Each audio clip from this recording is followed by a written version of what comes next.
On this page, I have the option to click on Edit Plant Data, which will send us back to the beginning of the application if I need to edit or change any information on our plant configuration. If I had more than one train, I could pick it and select it here. In this case, we only have one train, so it stays at train 1. And I'll go to RO Cleaning Advisor and click here on the right, go to App. The first page is a review of the system information. Scroll down and just ensure that all the data is correct. You can, if you wish, add a CIP or shutdown event.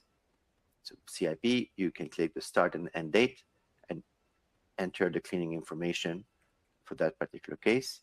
If you had a shutdown period, you can also specify that by clicking on shutdown and enter the start date and the end date of the shutdown.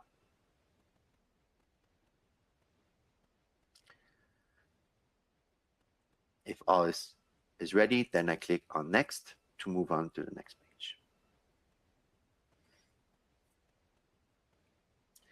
On the second page, we are in the section called CIP identification. It shows at the top which train we are evaluating, and we're looking at the plots for normalization, including permeate flow, pressure drop, and salt passage for that system.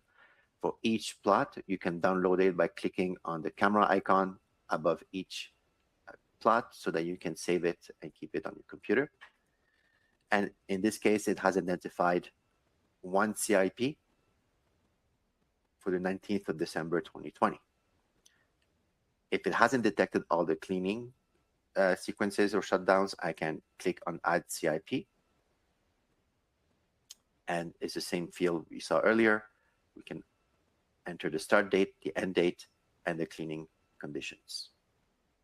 I can also add shutdown periods.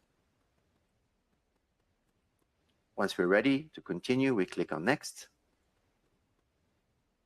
And this is where RO Operations Advisors, we do a cleaning effectiveness calculation to evaluate if the cleaning was adequate and how efficient it was.